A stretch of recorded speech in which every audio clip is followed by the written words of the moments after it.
Last week, over breakfast, my kiddos brought up the topic of elves, specifically the magical kind. My friends have elves at their house, real ones, one of them said. Mine too, the other exclaimed. They are magical. Here it is, I thought, the conversation that every non-elf on the shelf parent dreads. I feigned ignorance. They have elves? What do the elves do?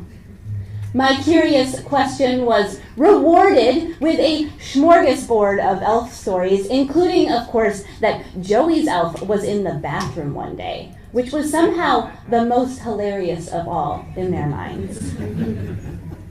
And then, of course, one of them says, why don't we have an elf, like a real one? And that is the dreaded question. All of my friends have magical elves. Why don't we? Why'd the magical elves skip our house? Now, in case you are not familiar with the elf on the shelf phenomenon, these elves arrive at the beginning of December, and at night they move around and get into trouble. And every day when your kids wake up, they get to find out where the elf is and what kind of trouble it has gotten into. Every day in December, right? Now, the internet is full of elaborate and often messy possible elf scenes, getting into cupboards, wrapping up in toilet paper. You get the idea, right? And I know that some people have so much fun making these. It is like the joy of their lives, right? And if that is you, I just want to say, I'm so happy for you, no judgment. But here's the thing. The reason there's no magical elf at my house is because I'm not interested in making fake messes that I then have to clean up, right? There is no magical elf at my house because I don't need another holiday task. There are plenty of holiday tasks already, right? The thing about the holidays, and especially Christmas, is that we've been sold this idea of the ideal holiday. That big, full tree covered in twinkle lights and coordinated ornaments with beautifully wrapped presents stacked underneath. Family gatherings full of hugs and smiles and like perfect appetizer trays. And zero drama, of course. The perfect gift for each person, Christmas cards sent out at just the right time, not too early, not too late. Idyllic caroling, holiday parties filling every weekend, and trays of cookies baked and put into little beautiful boxes to share with the neighbors. That's what we've been sold. But all of it takes a lot of work. A lot of scheduling and cooking and shopping and decorating and negotiating with family about where you're going to be when. Extra crafts and chores and things to do and places to go. And even if it is fun, there can be this sense of too muchness. In this supposed season of peace, our main feeling might be a little closer to chaos. Now, there is, of course, a ton of advice out there about how to find peace in the chaos of the holidays. But if I'm being honest, it nearly all strikes me as being a little bit judgy. In recent years, there's been this movement to call out the excess in the holidays, to do less so that we can be more present. And there is deep wisdom there. We don't need the excess, all the stuff of the holidays. There is big magic in small moments, in the wonder of connection and love. We know that.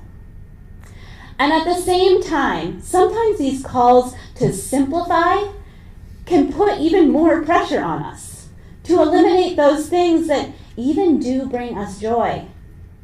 Maybe you actually love making those beautiful appetizer platters, or filling your weekends with holiday parties. Maybe you find deep joy in picking out just the perfect present for every person. And maybe this pressure to simplify leaves you feeling guilty, like you shouldn't love those things. Instead of bringing peace, this new ideal of the minimalist holiday brings a different kind of chaos, a different kind of judgment to the table. As is so often my conclusion on debates like this one, I wonder if there might be some middle ground that would serve us all better than either of these extremes. I wonder if finding peace in the chaos is not about either opting out or opting in, but rather about finding just the right balance of the two for you personally.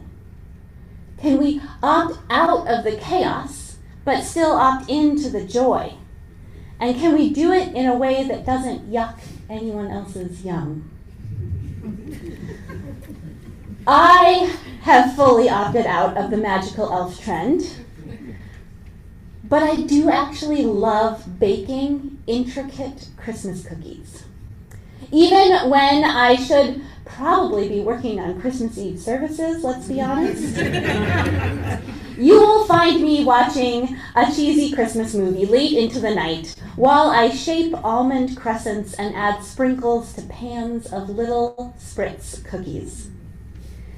There is no fundamental reason that cookies are better than Elf on the Shelf, right? Spending time on one versus the other. There's no like value judgment in that. It is simply about where I find joy. What feels to me like it brings peace versus what feels like it will bring more chaos. So there you have it. I've solved the holidays for you, right? You're welcome. That's what you came here for. All you have to do is opt out of anything that tips more towards the chaos side of things and opt into those things that bring you peace and joy. Simple, right? Got it?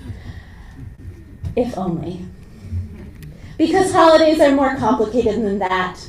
They involve family and community, which is always complicated. Put people in a room and it's complicated. They involve things that seem like they should be joyful, but are actually chaos. They involve mistakes and disasters, moments when everything unexpectedly falls apart, and moments when really you should have seen that chaos coming. And sometimes the chaos and the joy go hand in hand. Sometimes we are so excited going into something, but we end up feeling like Mel, with her big letter M crumpled and the gold tool over her face. I just needed it to stop for a minute, she said. Next time, I will take calm breaths. Have you ever had a holiday moment like that? So yesterday, my family tried a new tradition. We have been really leaning into our Scandinavian roots recently, so we celebrated St. Lucia Day, a Swedish holiday that commemorates St. Lucia, who was said to bring food and candles to the Swedes on the darkest, coldest days of the year. The tradition is that the children of the house get up early and dress up like St. Lucia with candle wreaths on their heads, or star boys with cone-shaped hats and star wands. They wake up the grown-ups with a special song and a breakfast of Lucia buns and ginger snaps in bed. And we thought, a tradition that includes breakfast in bed for the grown-ups. Sounds pretty good, right? Like, let's go for it. And was it chaos or was it joy? I can't say for sure. I can tell you that these Lucia buns did not rise at all and ended up closer to a cookie density than a bread. And meanwhile, the ginger snap dough definitely got too cold to easily roll out. While the children attempted to get themselves and this simple breakfast ready, both the crown and the hat kept falling off, There were arguments about who got to wear what, and there was definitely a moment when everyone was crying. Oh, and there were a lot of crumbs in the bed. There was, overall, very little peace. And we definitely all needed to stop and take some calm breaths. Whew, right? But also, the 6-year-old pressed the button to make coffee and managed to pour it into the cups without burning anyone. Right? Amazing. There was such sweet pride in their faces when they finally stopped crying and managed to bring up the buns and cookies. And there was some very precious morning snuggle time as we enjoyed those inexpertly baked goods. And really, isn't this what the holidays are in the end? This delightful and maddening mixture of chaos and joy with little moments of peace thrown in just for good measure.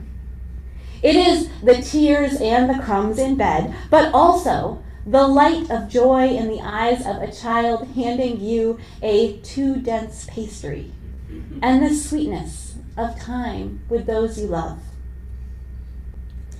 You can't actually engineer the perfect holiday, no matter how hard you try.